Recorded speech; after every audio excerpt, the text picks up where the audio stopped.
Հայաստանում գոյություն չունի անկախ դատարան, բոլոր դատավորներին նշանակում է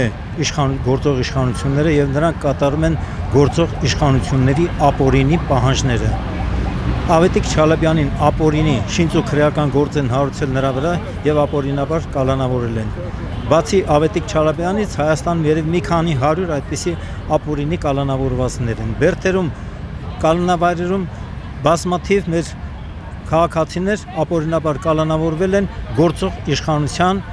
ուրեմն Նիկոլ Փաշինյանի հրահանգով եւ քաղաքական պատվերով։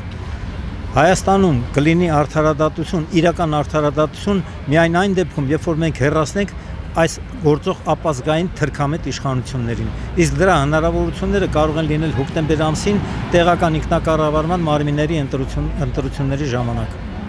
Քաղաքական վրեժխնդրություն կարող ենք որակենք այս Չալաբյանի նկատմամբ այս գործողությունները։ Չալաբյանի կողմնակիցները, Հայաքվեի ներկայացուցիչները եւ ընդհանրապես մարդիկ, ովքեր որ դատապարտում են ապօրինաբար քաղաքական պատվերով կալանավորումները, գտնվում են այստեղ, մի մասը ընդամենը, շատ քիչ մասը ընդամենը գտնվում են այստեղ։ Բնականաբար, ինչպես ժամանակին Ուինստոն Չերչիլն է ասել, որևէ հաղթանակ վերջնական չէ, պարտությունն էլ վախճանը չի։ Այս ընտրությունների ընթացքում ընդդիմությունը պարտվեց, որովհետև Նիկոլ Փաշինյանը վախեցրել էր մեր ժողովրդին, որ եթե քաղաքացիական պայմանագիրը ազգային ժողովի ընտրությունների ժամանակ չվերցնի համանդրական մեծամասնություն, ապա սեպտեմբերին լինելու է պատերազմ, աղետալի պատերազմ։ Ես ուզում եմ պարզաբանել մեր հայրենակիցներին, որ մինչև Նիկոլ Փաշինյանի քաղաքացիական պայմանագիր կուսակցության իշխանության գալը խաղաղություն էր տիրում, չկար պատերազմ։ Նիկոլն է բերել պատերազմ, 3 պատերազմ է բերել Նիկոլը։ Նիկոլը մեր տաղանդավոր, մեր հաղթական ժողովրդին տարել է պարտության, Ալիևի հետ համաձայնեցրած պատերազմով, որ պետք է ինքը լինելով հայկական զինված ուժերի գլխավոր հրամանատար այնպես պետք է աներ, որ մենք պարտվեինք ու Արցախը հանձներ Թուրքին։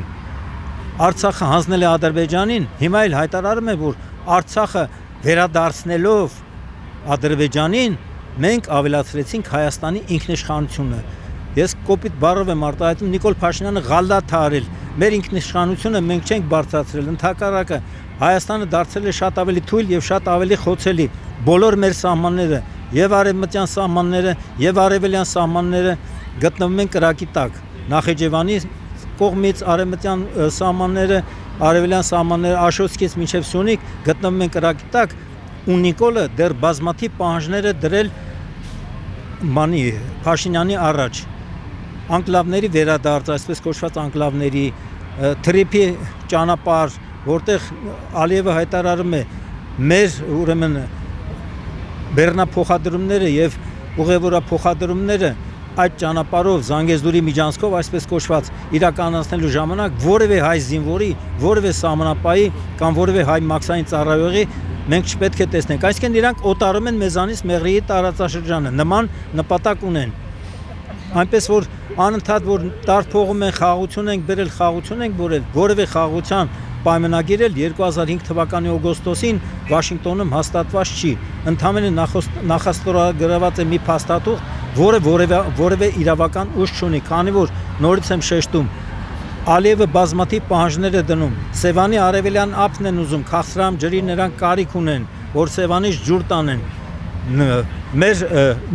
Նիկոլ Փաշինյանը անընդհատ հայտարարում է, որ Հայաստանի տարածքը 29743 քառակուսի կիլոմետր է ու կրծքանշանի իրենց այդպիսի մի նշան են փակցնում իրենց կրծքին, ցույց տալը, որ Ադրբեջանից